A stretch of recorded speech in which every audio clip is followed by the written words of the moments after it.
Hello दोस्तों, कैसे हैं आप सभी। उम्मीद करते हैं मस्त होंगे, स्वस्थ होंगे और आपकी पढ़ाई अच्छे से चल रही होगी। इससे पहले हम लोगों ने क्लास 11 फिजिक्स में जो हम लोगों का बोर का परमाणु मॉडल था, उनका क्या क्या कमी था, इनका डिस्कशन हम लोगों ने कर चुके हैं। आज हम लोग इसी में आगे जो है डिस्कशन करने वाले हैं कि हम लोगों के पास जो इसका आगे पदार्थ की द्वैत प्रकृति वाला जो सेक्शन है उसमें क्या क्या होता है। ठीक है, तो पदार्थ की द्वैत प्रकृति का डिस्कशन हम लोग करने वाले हैं। ठीक है, तो हेडिंग लगाइए पदार्थ की द्वैत प्रकृति।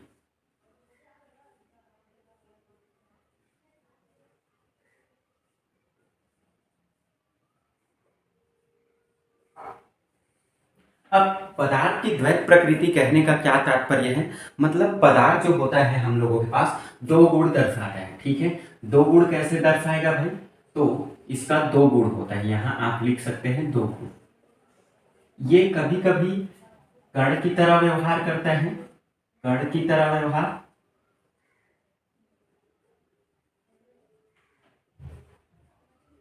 तो कभी कभी ये तरंग की तरह भांति या तरंग की तरह व्यवहार करता है।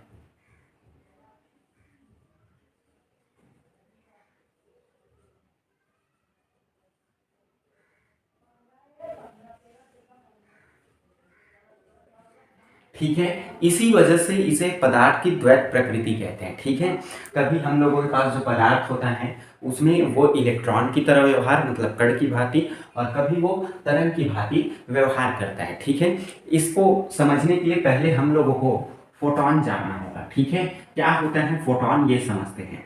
तो फोटॉन,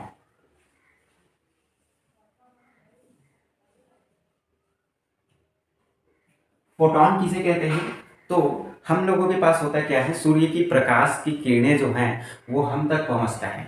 उसमें वो जो किरणें जो होता है वो ऊर्जा के छोटे छोटे पैकेट से या बंडल से मिलकर बना होता है, जिसे हम लोग फोटॉन कहते हैं। ठीक है, तो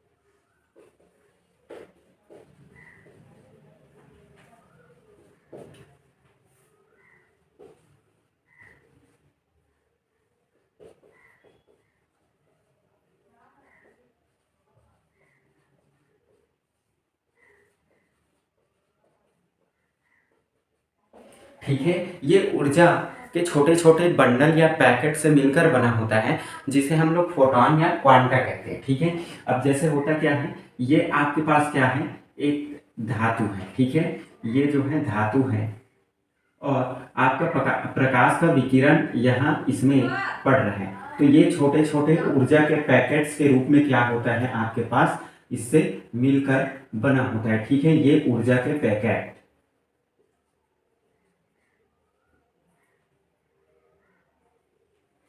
जिसे ही हम लोग क्या कहते हैं, फोटॉन मतलब क्वांटा कहते हैं। दूसरी चीज इसकी खास बात यह है, इनका द्रव्यमान, इनका द्रव्यमान जो होता है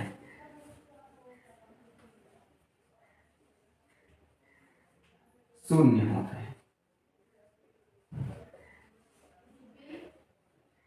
ठीक है, तो ये दो बातें आपको पता होना चाहिए, और ये अपनी एनर्जी को क्या करता है, दूसरे को देकर किसी धातु से टकराने के बाद अपनी एनर्जी को दे देगा और उससे उस इलेक्ट्रॉन को निकालने के लिए सहायक होता है। ठीक है, तो ये कार्य फलन के भांति भी व्यवहार करता है, ये भी आपको पता होना चाहिए। तो ये रहा फोटॉन। फोटॉन के बाद हम लोगों के पास जो आता है वो होता है, नेक्स्ट जो हम लोगों के पास वो होता है कार्य फलन,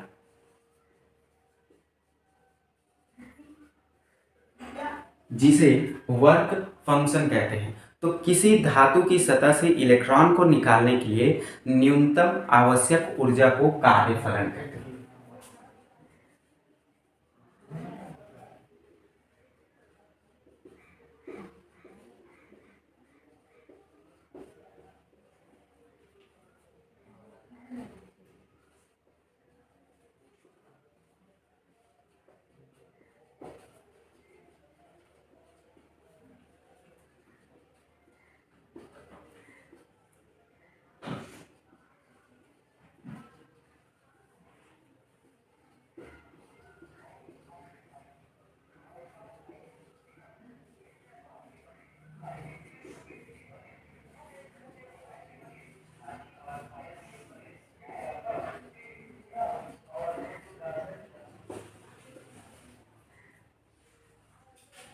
ठीक है। तो ये हम लोगों के पास कार्य फलन होता है। किसी भी धातु की सतह से आपको इलेक्ट्रॉन को निकालना है तो उसके लिए एक मिनिमम एनर्जी अप्लाइड होगा, उसी ऊर्जा को हम लोग क्या कहते हैं, कार्य फलन कहते हैं। ठीक है। अब इसके बाद हम लोगों के पास आवृत्ति आता है। ठीक है। तो किसी आवृत्ति क्या होता है, मैक्स प्लांक का जो रूल है वो पढ़ते हैं। तो मैक्स प्लांक का नियम,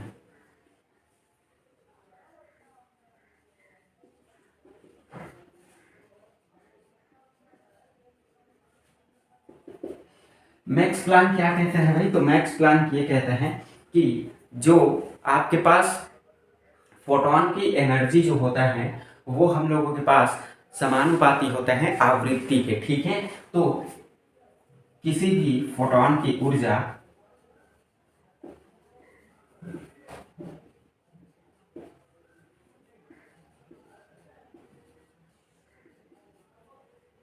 समानुपाती होता है आवृत्ति के।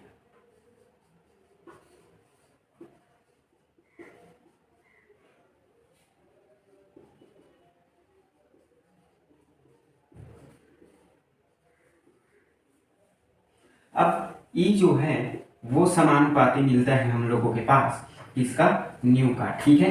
ये जो न्यू होता है इसे हम लोग आवृत्ति कहते हैं। तो यहाँ से समानुपातिक चिन्ह हटेगा तो ये हम लोगों को मिलेगा एच न्यू, जो कि मैक्स प्लांक का रूल होता है। ठीक है। इसके बगैर हम लोग आगे नहीं बढ़ सकते।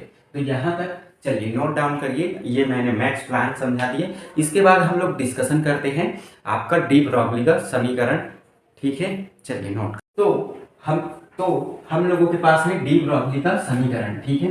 डी ब्रॉगली क्या कहता है, तो डी ब्रॉगली ये कहता है जैसे हम लोगों के पास प्रकाश जो है कण व तरंग दोनों की भांति व्यवहार करता है, ठीक इसी तरह कोई गति करते हुए कण जैसे इलेक्ट्रॉन, प्रोटॉन, न्यूट्रॉन भी जो है प्रकाश व कण, तरंग व कण मतलब दोहरा व्यवहार प्रदर्शित करता है। ठीक है। ये किन्होंने बताया, तो डी ब्रॉगली ने बताया। चलिए लिखते हैं।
तो ये जो होता है हम लोगों के पास डी ब्रॉगली का संकल्पना होता है। ठीक है। तो फॉर एग्जांपल मान के चलिए ये आपके पास एक परमाणु का नाभिक और ये आपके पास इलेक्ट्रॉन परमाणु का कक्षक है। ठीक है। इसमें अगर कोई इलेक्ट्रॉन क्या करता है, गति करता है, तो ये कण व तरंग दोनों की भांति क्या करते रहता है, आपके पास व्यवहार प्रदर्शित करता है। ठीक है।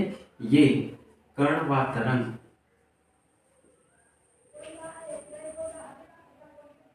दोनों की तरह व्यवहार करते हैं।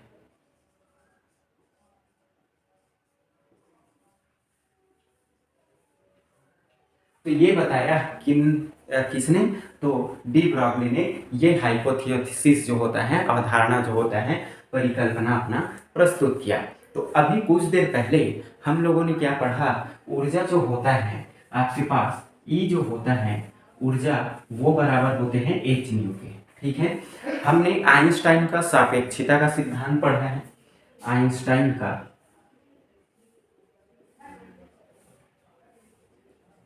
सापेक्षिता का सिद्धांत।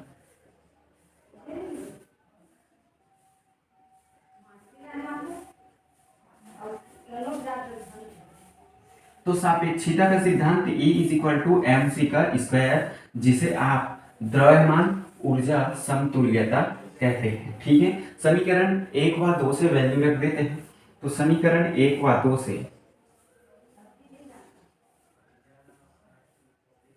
समीकरण 1 व 2 से ई का वैल्यू, तो H nu is equal to हम लोगों को मिलेगा एम इंटू सी का स्क्वायर। ठीक है, जहां आपको ये पता होना चाहिए एम जो होता है पदार्थ द्रव्यमान होता है और सी प्रकाश की निर्वात में चाल होता है। ठीक है, चलिए अब यहाँ जो होता है एक सी को हम लोग ट्रांसफर कर दे तो क्या होगा, हम लोगों के पास H nu divided by C is equal to M into का सी। ये जो होता है समीकरण 4 हो गया। ठीक है, अब चूंकि याद रखिए जो v डिवाइडेड बाई सी है वो हम लोगों के पास लैम्डा होता है। ठीक है, तो वो वैल्यू अगर हम रखें तो हम लोगों को क्या मिलेगा, h इंटू का v डिवाइडेड बाई लैम्डा। तो यहाँ से हम लोगों को क्या मिलेगा, h divided by lambda is equal to M C. ठीक है, इसे आप समीकरण 5 मान सकते हैं। कैसे हुआ, तो यहाँ मैं साइड में आपको इसका फॉर्मूला लिख कर दे देता हूँ। ठीक है, कैसे होगा, तो c इज इक्वल टू होता है लैम्डा इंटू का न्यू। तो लैम्डा बराबर हम लोगों को मिलता है आपके पास c डिवाइडेड बाई न्यू। तो यहाँ से आपको ये जो फॉर्मूला है वो अप्लाई मिला। ठीक है, अब आगे देखिए थोड़ा सा क्या होगा, ये h divided by lambda is equal to M C है। h divided by lambda is equal to M C है, तो यहाँ से लैम्डा का वैल्यू निकाल देते हैं। तो हम लोगों के पास लैम्डा इज इक्वल टू क्या होगा, h divided by M C होगा। चूंकि याद रखिए द्रव्यमान इनटू का वेग बराबर क्या होता है, संवेग ये होता है। और यही हम लोगों को देखने को मिल रहा है, ये द्रव्यमान इनटू वेग का गुणनफल। तो यहाँ से हम लोग लैम्डा इज इक्वल टू लिखे तो h डिवाइडेड बाई पी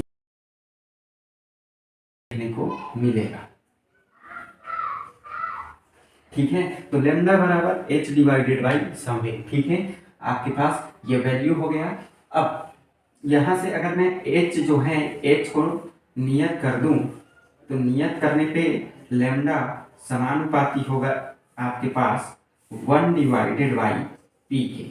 ठीक है, और यही जो होता है हम लोगों के पास डी ब्रॉगली का समीकरण होता है। तो चलिए यहाँ तक आप पढ़ के रखिए, इसका आगे नेक्स्ट डे डिस्कशन करते हैं। तब तक पढ़ते रहिए, मस्त रहिए, स्वस्थ रहिए। जय हिंद, जय भारत।